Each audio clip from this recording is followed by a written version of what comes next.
قالوا يا حسرتنا على ما فرطنا فيه وهم يحملون أوزارهم على ظهورهم ألا ساء ما يزرون وما الحياة الدنيا إلا لعب ولهو وللدار الآخرة خير للذين يتقون أفلا تعقلون قد نعلم إنه لا يحزنك الذين يقولون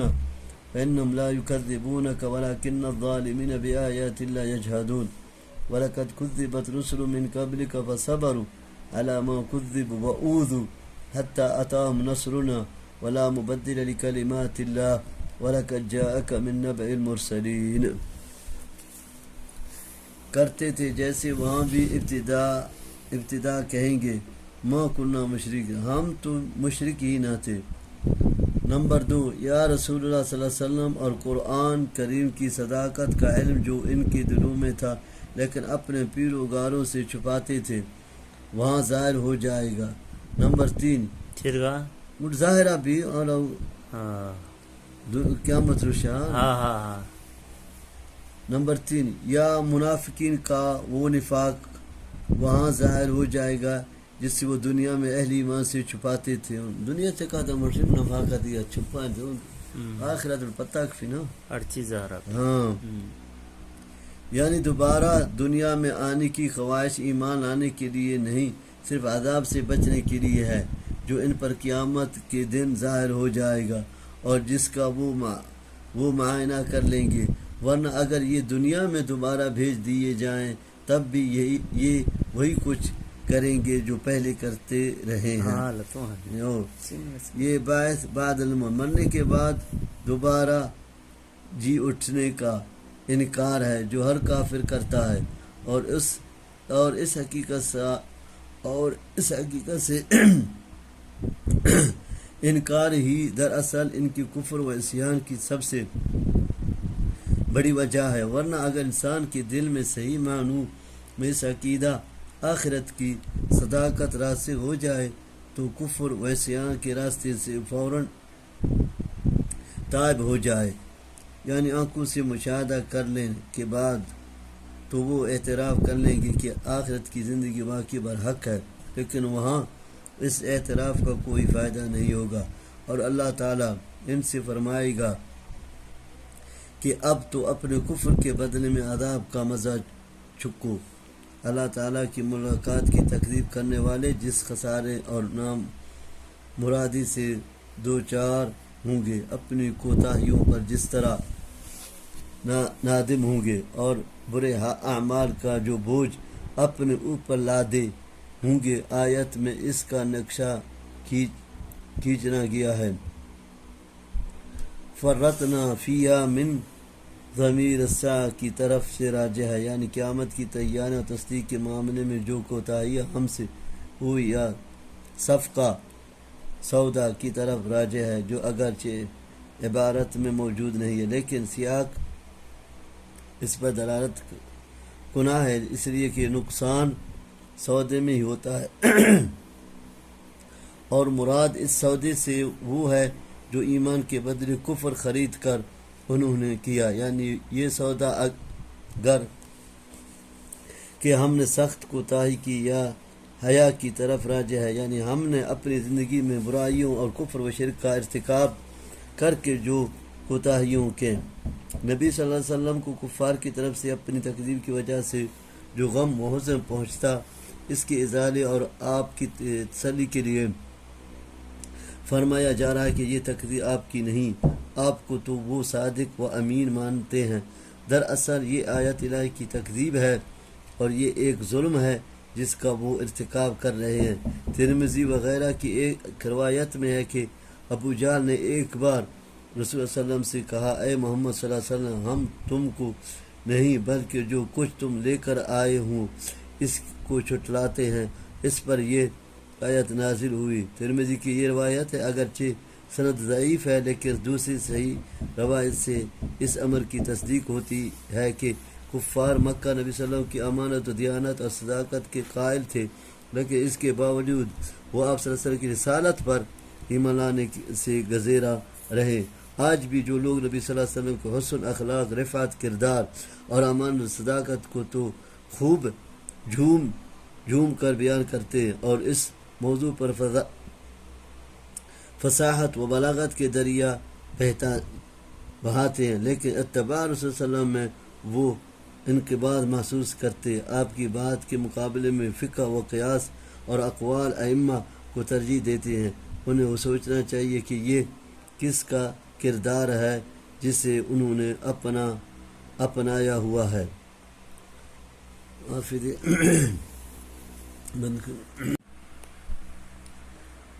اقوال ائمہ ترجیح دیتے ہیں، انہیں سوچنا چاہیے کہ یہ کس کا کردار ہے جسے انہوں نے اپنایا ہوا ہے۔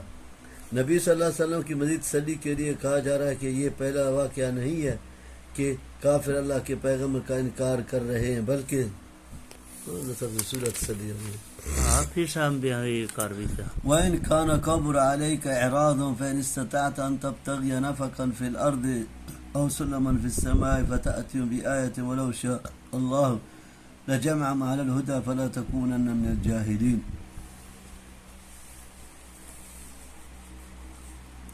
إنما يستجيب الذين يسمعون والموتى يبعثهم الله ثم إليه يرجعون وقالوا لولا نزل عليه آية من ربه قل إن الله قادر على أن ينزل آية ولكن أكثرهم لا يعلمون وما من دابة في الأرض ولا طائر يطير بجناحيه إلا أمثالكم ما فرطنا في الكتاب من شيء ثم إلى ربهم يحشرون۔ اس سے پہلے بھی بہت سے رسول گزر چکے ہیں جن کی تکذیب کی جاتی رہی ہے، بس آپ بھی ان کی اقتداء کرتے ہوئے اس طرح صبر اور حوصلے سے کام لیں جس طرح انہوں نے تکذیب اور اذاں پر صبر سے کام لی، حتیٰ کہ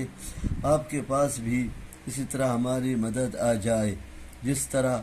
پہلے رسولوں کی ہم نے مدد کی، اور ہم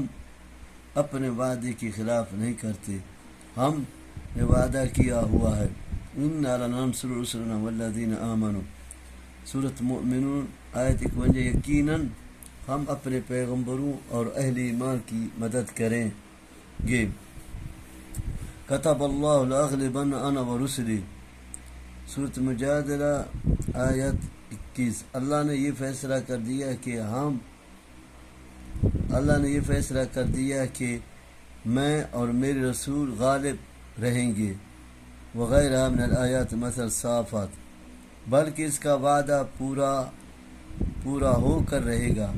کہ آپ کافروں پر غالب و منصور رہیں گے، چنانچہ ایسا ہی ہوا۔ جن سے وعدہ ہے کہ ابتدا میں وہ ان کی قوموں نے انہیں جھٹلایا، انہیں ایذائیں پہنچائیں اور ان کے لیے عرصہ حیات تنگ کر دیا، لیکن بالآخر اللہ کی نصرت سے کامیابی و کامرانی اور نجات ابدی انہیں کا مقدر بنی۔ نبی صلی اللہ علیہ وسلم کو معاندین و کافرین کی تکذیب سے جو گرانی اور مشقت ہوتی تھی، اس کے حوالے سے اللہ تعالیٰ نے فرما رہا ہے کہ یہ تو اللہ تعالیٰ کی مشیت اور تقدیر سے ہونا ہی تھا، اور اللہ کے حکم کے بغیر آپ ان کو قبول اسلام پر آمادہ نہیں کر سکتے، حتیٰ کہ اگر آپ کوئی سرنگ کھود کر یا آسمان پر سیڑھی لگا کر بھی کوئی نشانی ان کو لا کر دکھا دیں تو اول تو آپ کے لیے ایسا کرنا محال ہے، اور اگر بالفرض آپ ایسا کر دکھائیں بھی تو یہ ایمان لانے کے نہیں، کیونکہ ان کا ایمان نہ لانا اللہ کی حکمت مشیت کے تحت ہے جس کا مکمل احاطہ انسانی عقل و فہم نہیں کر سکتی، البتہ جس کی ایک ظاہری حکمت یہ ہے کہ اللہ تعالیٰ انہیں اختیار و ارادے کی آزادی دے کر آزما رہا ہے، ورنہ اللہ تعالیٰ کے لیے تمام انسانوں کو ہدایت کے ایک راستے پر لگا دینا مشکل کام نہ تھا۔ اس کے لیے لفظ کن سے پلک چھپکتے میں یہ کام ہو سکتا ہے۔ عمر اللہ یہ ٹوکا کون مسلمان سے اي ده هون شيء ده هرت فريه ہاں اي دنيا چکا فريه کھاتا ہے کسی بھی ہدایت دینا تھی انبیاء دینا تھی بس۔ یعنی آپ ان کے کفر پر زیادہ حسرت و افسوس نہ کریں، کیونکہ اس کا تعلق اللہ تعالیٰ کی مشیت تقدیر سے ہے، اس لیے اسے اللہ ہی کے سپرد کر دیں۔ وہی اس کی حکمت و مصلحت کو بہتر سمجھتا ہے۔ اور ان کافروں کی حیثیت تو ایسی ہے جیسے مردوں کی ہوتی ہے، جس طرح وہ سننے اور سمجھنے کی قدرت سے محروم ہیں۔ یہ بھی چونکہ اپنے عقل و فہم سے حق کو سمجھنے کا کام نہیں لیتے، اس لیے بھی مردہ ہی ہیں۔ یعنی ایسا معجزہ جو ان کی ایمان لانے پر مجبور کر دے، جیسا ان کی آنکھوں کے سامنے فرشتہ اترے یا پہاڑ ان پر اٹھا کر بلند کر دیا جائے، جس طرح بنی اسرائیل پر کیا گیا۔ فرمایا اللہ تعالیٰ تو یقیناً ایسا کر سکتا ہے، لیکن اس نے ایسا اس لیے نہیں کیا کہ پھر انسانوں کی ابتلاء کا مسئلہ ختم ہو جاتا ہے۔ علاوہ ازیں ان کے مطالبے پر اگر کوئی معجزہ کھلایا جاتا اور پھر بھی وہ ایمان نہ لاتے تو پھر فوراً انہیں اسی دنیا ہی میں سخت سزا دے دی جاتی ہے۔ یوں گویا اللہ کی اس حکمت میں بھی انہیں کا دنیاوی فائدہ ہے، جو اللہ کے حکم و مشیت کی حکمت بالغہ کا ادراک نہیں کر سکتے۔ یعنی انہیں بھی اللہ نے اس طرح پیدا فرمایا جس طرح تمہیں پیدا کیا، اسی طرح انہیں روزی دیتا ہے جس طرح تمہیں دیتا ہے، اور تمہاری ہی طرح وہ بھی اس کی قدرت و علم کے تحت داخل ہیں۔ کتاب دفتر سے مراد لوح محفوظ ہے، یعنی وہاں ہر چیز درج ہے، یا مراد قرآن ہے جس میں اجمالاً یا تفصیلاً دین کے ہر معاملے پر روشنی ڈالی گئی ہے، جیسے دوسرے مقام پر فرمایا وَنَزَّلْنَا عَلَيْكَ الْكِتَابَ تِبْيَانًا لِكُلِّ شَيْءٍ سورۃ نحل آیت تبیان میں نے ہر بدی مدینہ تقوان کل شے تبیان سورۃ النحل۔ ہم نے آپ پر ایسی کتاب اتاری ہے جس میں ہر چیز کا بیان ہے۔ یہاں پر سیاق کی لحاظ سے پہلا معنی اقرب ہے، یعنی تمام مذکورہ گروہ اکٹھے کیے جائیں گے۔ اس سے علماء کے ایک گروہ نے استدلال کیا کہ جس طرح تمام انسانوں کو زندہ کر کے ان کا حساب کتاب لیا جائے گا، جانوروں اور دیگر تمام مخلوقات کو بھی زندہ کر کے ان کا بھی حساب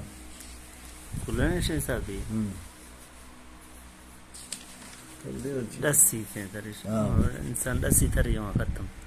والذین کذبوا بآیاتنا صما وبکما فی الظلمات من یشاء اللہ یضلل ومن یشاء یجعل علی صراط مستقیم قل ارأیتکم ان اتاکم عذاب اللہ او اتتکم الساعة اغیر اللہ تدعون ان کنتم صادقین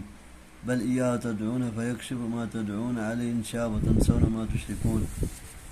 وَلَقَدْ أَرْسَلْنَا إِلَى أُمَمٍ مِّن قَبْلِكَ فَأَخَذْنَاهُمْ بِالْبَأْسَاءِ وَالضَّرَّاءِ لَعَلَّهُمْ يَتَضَرَّعُونَ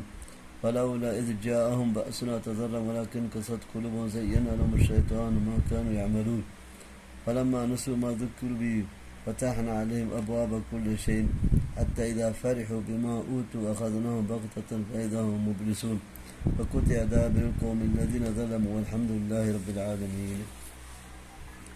کتاب ہوگا جس طرح ایک حدیث میں بھی نبی صلی اللہ علیہ وسلم فرمایا کسی سینے کے والی بکری نے اگر بغیر سینک والی بکری پر کوئی زیادتی کی ہوگی تو وہ قیامت والے دن سینک والی بکری سے بدلہ لیا جائے گا۔ بعض علماء نے حشر سے مراد صرف موت لی ہے، یعنی سب کو موت آئے گی، اور بعض علماء نے کہا کہ یہاں حشر سے مراد کفار کا حشر ہے، اور درمیان میں مزید جو باتیں آئی ہیں وہ جملے معترضہ کے طور پر ہیں، اور حدیث مذکورہ جس میں بکری سے بدلہ لیا جانے کا ذکر ہے بطور تمثیل ہے، جس سے مقصد قیامت کے حساب کتاب کی اہمیت و عظمت کو واضح کرنا ہے، یا یہ کہ حیوانات میں سے صرف ظالم اور مظلوم کو زندہ کر کے ظالم سے مظلوم کا بدلہ دلا دیا جائے گا، پھر دونوں معدوم کر دیا جائے۔ فتح قدیر وغیرہ اس کی تائید بعد احادیث سے بھی ہوتی ہے۔ آیات الہی کی تکذیب کرنے والے چونکہ اپنے کانوں سے حق بات سننے سے نہیں اور اپنی زبانوں سے حق بات بولتے نہیں، اس لیے وہ ایسے ہی ہیں جیسے گونگے اور بہرے ہوتے ہیں۔ لا واضح کفر و ضلالت کی تاریکیوں میں بھی گھرے ہوئے ہیں، اس لیے انہیں کوئی ایسی چیز نظر نہیں آتی جس سے ان کی اصلاح ہو سکے، پس ان کی حواس گویا مسلوب ہو گئے جن سے کسی حال میں وہ فائدہ نہیں اٹھا سکتے۔ پھر فرمایا تمام اختیارات اللہ کے ہاتھ میں ہیں، وہ جسے چاہے گمراہ کر دے اور جسے چاہے سیدھے راستے پر لگا دے، لیکن اس کا یہ فیصلہ یوں ہی الٹپ نہیں ہو جاتا بلکہ عدل و انصاف کے تقاضوں کے مطابق ہوتا ہے۔ گمراہ اس کو کرتا ہے جو خود گمراہی میں پھنسا ہوتا ہے اور اس سے نکلنے کی وہ سعی کرتا ہے، نہ نکلنے کو وہ پسند ہی کرتا ہے۔ مزید کی صورت بقرہ آیت 26۔ ارائیتکم کاف اور میم کا خطاب کے لیے ہے، اس کے معنی اخبرون مجھے بتلا یا خبر دو کہ ہیں۔ اس موضوع کو کہ قرآن کریم میں کئی جگہ بیان کیا گیا ہے۔ دیکھیے سورۃ بقرہ آیت 165 کا اس کا مطلب یہ ہوا کہ توحید انسانی فطرت کی آواز ہے۔ انسان ماحول یا آباء و اجداد کی تقلید ناسدید مشرکانہ عقائد و اعمال میں مبتلا رہتا ہے اور غیر اللہ کو اپنا حاجت روا و مشکل کشا سمجھتا رہتا ہے۔ نظر و نیاز بھی انہیں کے نام کی نکالتا ہے، لیکن جب کسی ابتلا وہ دو چار ہوتا ہے تو پھر یہ سب بھول جاتا ہے اور فطرت ان سب پر غالب آ جاتی ہے اور بے اختیار انسان پھر اسی ذات کو پکارتا ہے جس کو پکارنا چاہیے۔ کاش لوگ اس فطرت پر قائم رہیں کہ نجات آخروی تو مکمل طور پر اسی صدائے فطرت یعنی توحید کے اختیار کرنے میں ہی ہے۔ قومیں جب اخلاق و کردار کی پستی میں مبتلا ہو کر اپنے دلوں کو زنگ آلود کر لیتی ہیں تو اس وقت اللہ کے عذاب بھی انہیں خوب غفلت سے بیدار کرنے اور جھنجھوڑنے میں ناکام رہتے ہیں۔ پھر ان کے ہاتھ طلب مغفرت کے لیے اللہ کے سامنے نہیں اٹھتے، ان کے دل اس کی بارگاہ میں نہیں جھکتے اور ان کے رخ اصلاح کی طرف نہیں مڑتے، بلکہ اپنی بداعمالیوں پر تعویلات و توجیہات کے حسین غلاف چڑھا کر اپنے دل کو مطمئن کر لیتے ہیں۔ اس آیت میں ایسی ہی قوموں کا وہ کردار بیان کیا گیا ہے جسے شیطان نے ان کے لیے خوبصورت بنا دیا ہوتا ہے۔ اس میں خدا فراموش قوموں کی بابت اللہ تعالیٰ بیان فرماتا ہے کہ ہم بعض دفعہ وقتی طور پر ایسی قوموں پر دنیا کی آزائشوں اور فرمانیوں کو دروازے کھول دیتے ہیں، یہاں تک کہ جب وہ اس میں خوب مگن ہو جاتی ہیں اور اپنی مادی خوشحالی و ترقی پر اتارنے لگ جاتی ہیں تو پھر ہم اچانک انہیں اپنے مواخذے کی گرفت میں لے لیتے ہیں اور ان کی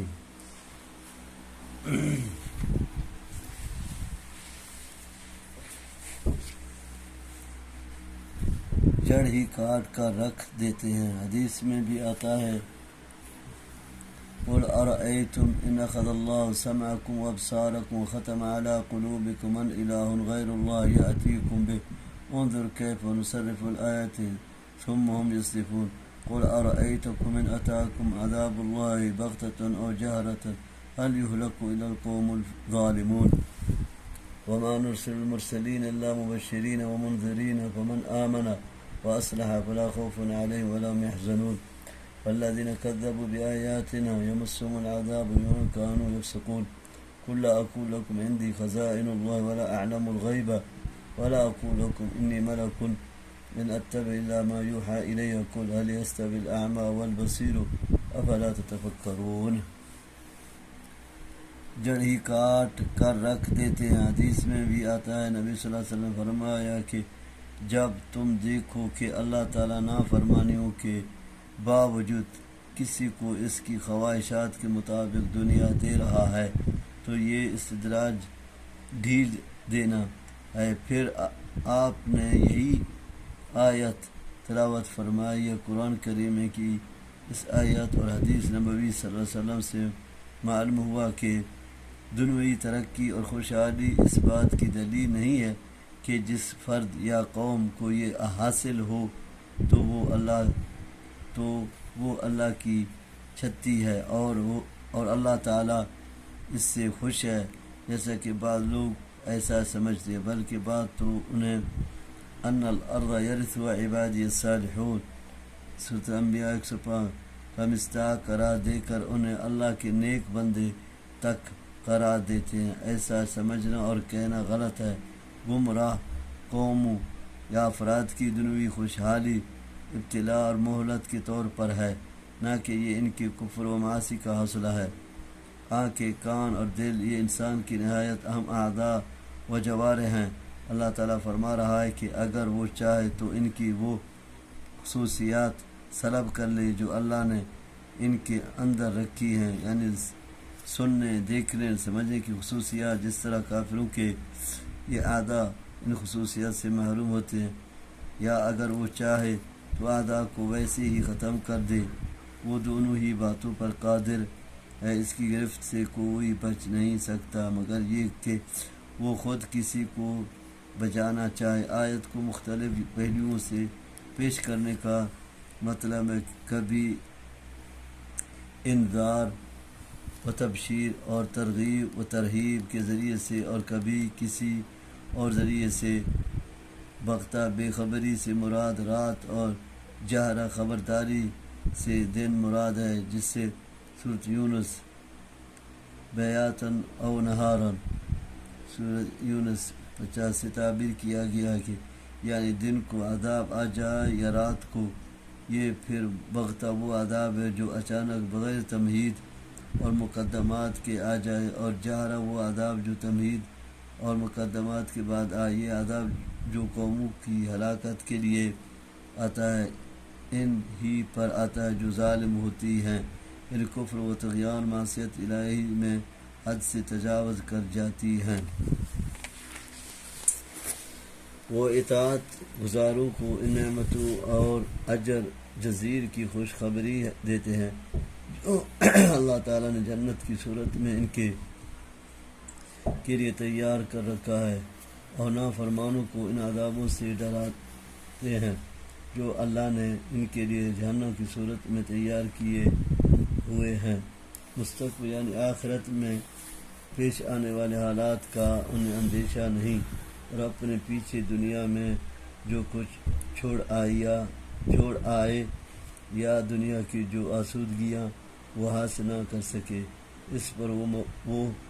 مغموم نہیں ہوں گے، کیونکہ دونوں جہانوں میں ان کا ولی اور کار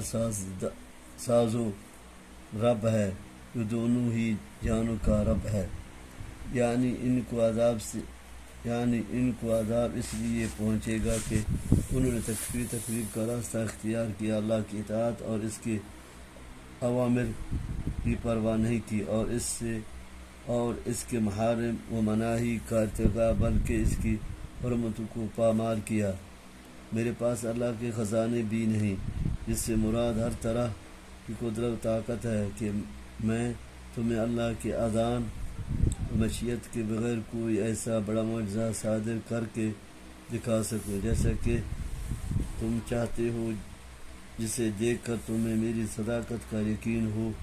یا میرے پاس غیب کا علم بھی نہیں کہ مستقبل میں پیش آنے والے حالات سے میں تمہیں مطلع کر دوں۔ مجھے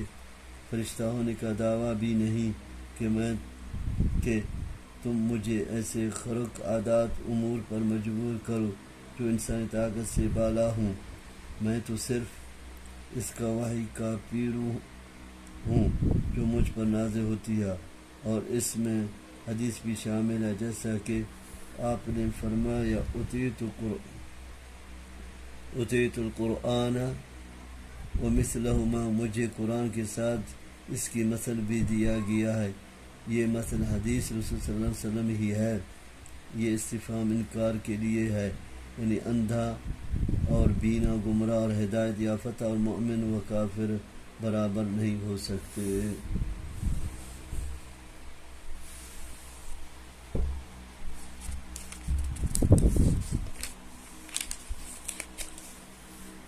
وأنذر به الذين يخافون أن يحشروا إلى ربهم ليس لهم من دونه ولي ولا شفيع لعلهم يتقون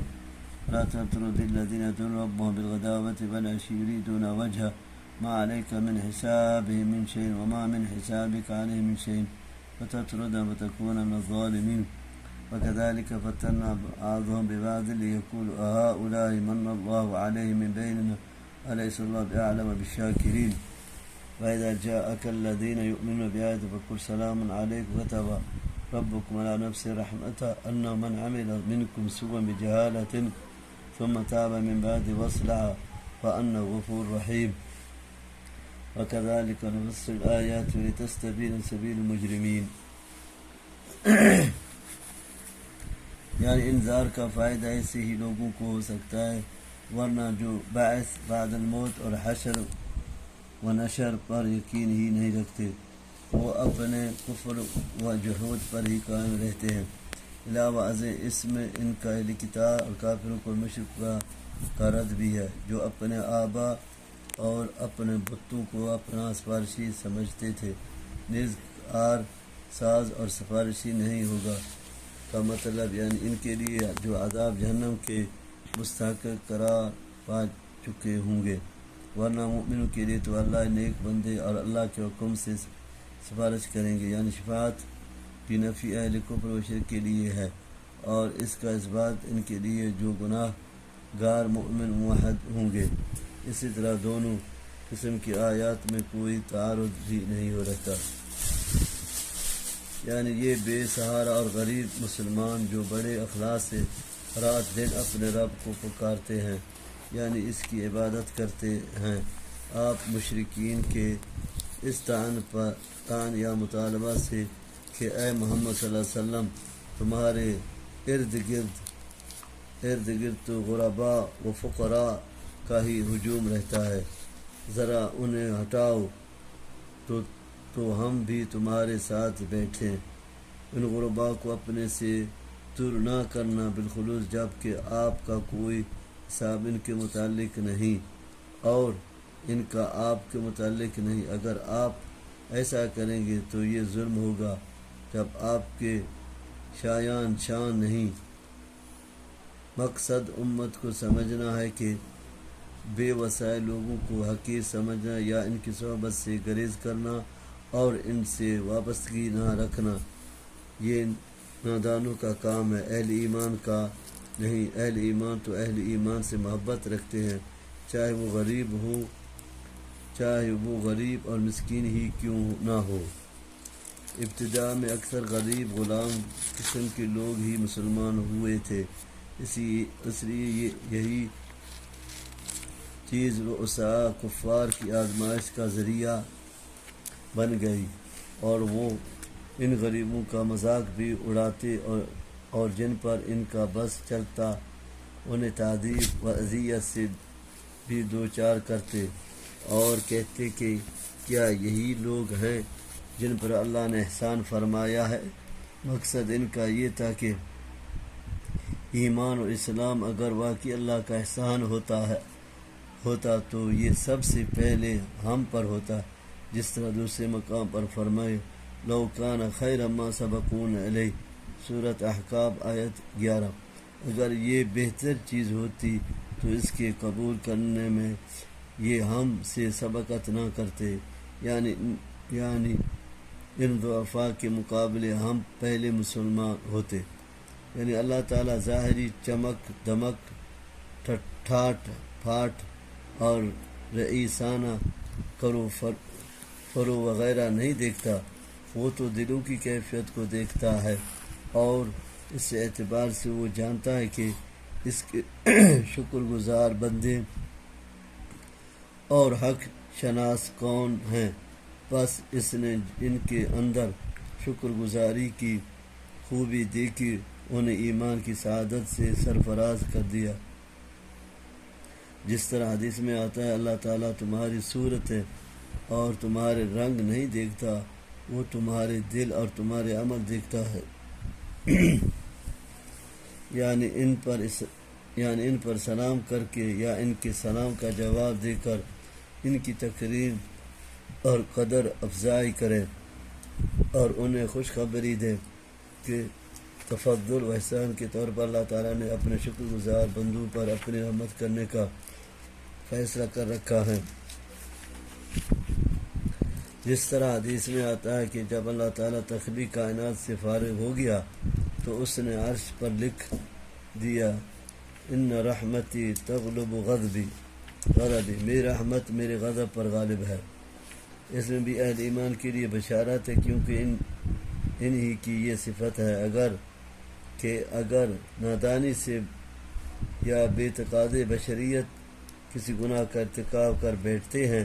تو پھر فوراً توبہ کر کے اپنی اصلاح کر لیتے ہیں، گناہ پر اصرار اور دوام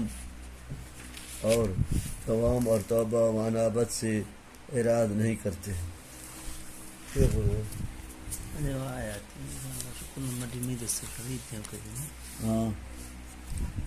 قل إني نهيت أن أعبد الذين تدعون من دون الله قل لا أتبع أهواءكم قد ضللت إذن وما أنا من المهتدين قل إني على بينة من ربي وكذبتم بما عندي ما تستعجلون به إن الحكم إلا لله يقص الحق وهو خير الفاصلين قل لو أن عندي ما تستعجل به لقضي الأمر بيني وبينكم والله أعلم بالظالمين وعنده مفاتح الغيب لا يعلمها إلا هو ويعلم ما في البر والبحر وما تسقط من ورقة إلا يعلمها ولا حبة في ظلمات الأرض ولا رطب ولا يابس إلا في كتاب مبين وهو الذي يتوفاكم بالليل ويعلم ما جرحتم بالنهار ثم يبعثكم فيه ليقضى أجل مسمى ثم إليه مرجعكم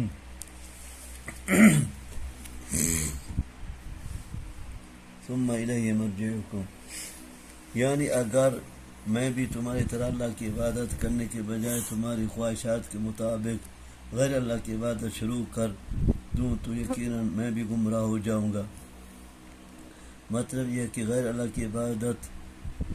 عبادت پر سب سے بڑی گمراہی ہے، لیکن بدقسمتی سے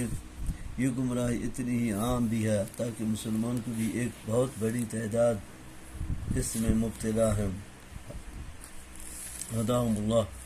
مراد وہ شریعت ہے جو وحی کے ذریعے سے آپ صلی اللہ علیہ وسلم پر نازل کی گئی، جس میں توحید کو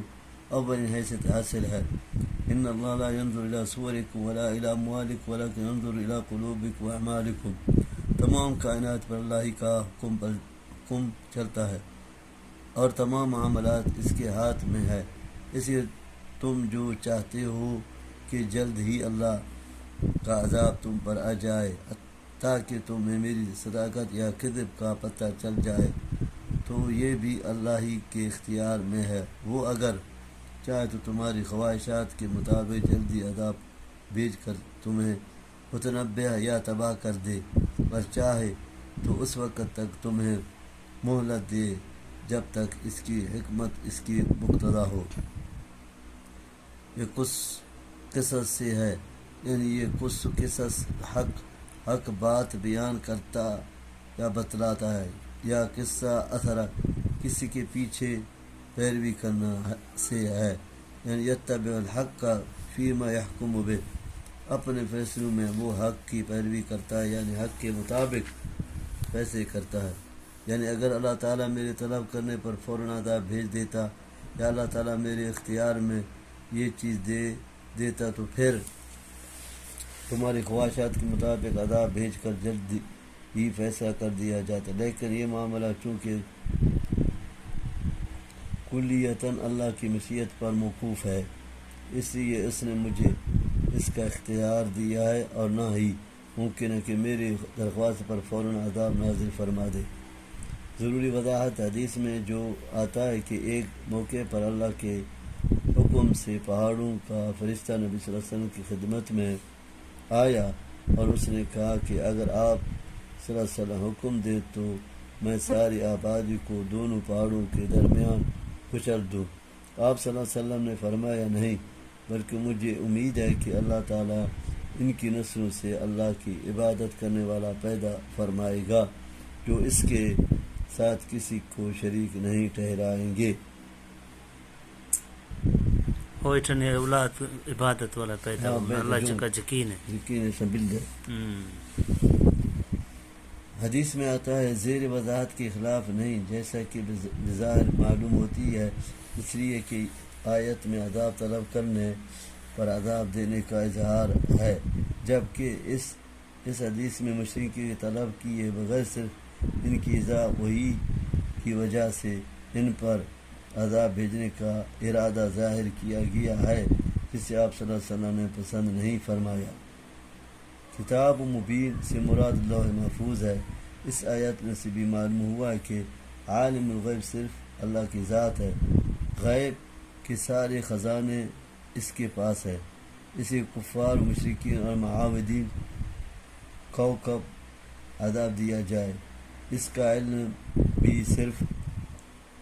اسی کو ہے، اور وہی اپنے حکمت کے مطابق اس کا فیصلہ کرنے والا ہے. حدیث میں بھی آتا ہے کہ مفاتیح الغیب 5 ہیں: قیامت کا علم، بارش کا نزول، رحم مادر میں پڑنے والا بچہ، آئندہ کل میں پیش آنے والے واقعات، اور موت کہاں آئے گی. ان پانچواں امور کا علم اللہ کے سوا کسی کو نہیں. سورۃ لقمان. یہاں نیند کا وفات سے تعبیر کیا گیا ہے، اس لیے اس سے وفات اصغر اور موت کو وفات کو اکبر کہا جاتا ہے. وفات کی وضاحت کے لیے دیکھیے آل عمران کی آیت 155 حاشیہ. یہ